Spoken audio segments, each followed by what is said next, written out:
श्री स्वामी समर्थ. नमस्कार स्वामी भक्तांनो. आपल्या आयुष्यात आपण नेहमी सुख, शांती आणि यशाचा शोध घेत असतो. यासाठी आपण कितीतरी प्रयत्न करतो.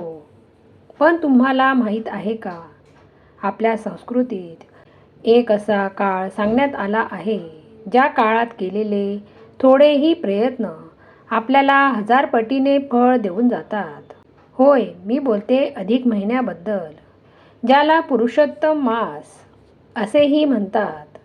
आजच्या या व्हिडिओमध्ये आपण पाहणार आहोत की या अत्यंत पवित्र अशा अधिक महिन्यात केलेला मंत्रजप आपल्या आयुष्याला कशा प्रकारे बदलून टाकू शकतो आणि तो किती प्रभावी असतो. व्हिडिओ शेवटपर्यंत नक्की ऐका, कारण आज तुम्हाला तुमच्या आतल्या शक्तीची ओळख होणार आहे.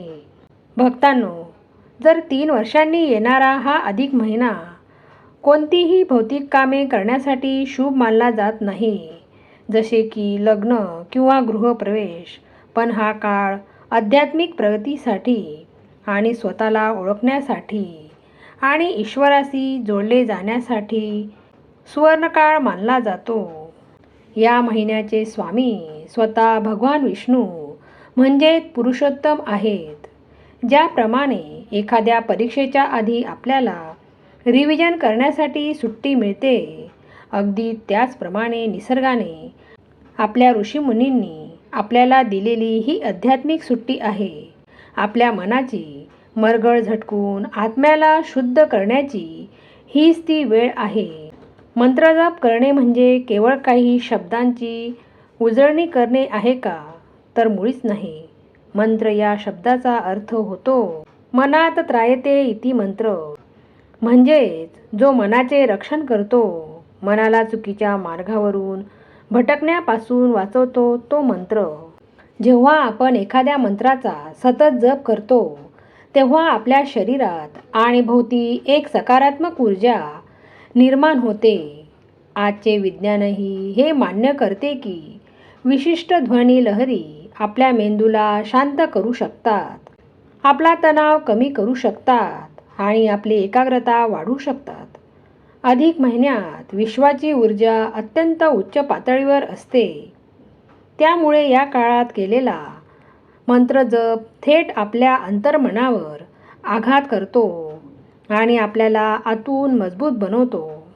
आजकाल आपल्या मनात शेकडो नकारात्मक विचार येतात. भीती, चिंता, अपयशाची धास्ती याने आपण घेरलो गेलो आहोत. पण जेव्हा तुम्ही अधिक महिन्यात रोज किमान 10 ते 15 मिनिटे डोळे बंद करून मंत्रजप करता, तेव्हा तुमच्या मनातले सगळे विचार शांत होतात. तुम्हाला एक अनामिक शक्ती मिळते. हा महिना व्रत आणि नियमांचा महिना आहे. जेव्हा तुम्ही या महिन्यात एखादा मंत्रजप करण्याचा संकल्प पूर्ण करता, तेव्हा तुमचा आत्मविश्वास प्रचंड वाढतो. जो माणूस स्वतःच्या मनावर ताबा मिळवू शकतो, तो जगात काहीही साध्य करू शकतो. पुराणात सांगितले आहे की अधिक महिन्यात केलेल्या नामस्मरणाचे, मंत्रजपाचे फळ हे इतर महिन्याच्या तुलनेत 1000 पटीने जास्त मिळते. म्हणजेच कमी प्रयत्नात जास्त आध्यात्मिक नफा मिळवण्याची ही पर्वणी आहे. वेळ कोणासाठी थांबत नाही. हा महिनासुद्धा निघून जाईल, पण विचार करा, हा महिना संपल्यानंतर तुम्ही जसे आहात तसेच राहणार आहात की स्वतःमध्ये एक सकारात्मक बदल घडवून आणणार आहात. तुम्हाला खूप मोठे काही करण्याची गरज नाही.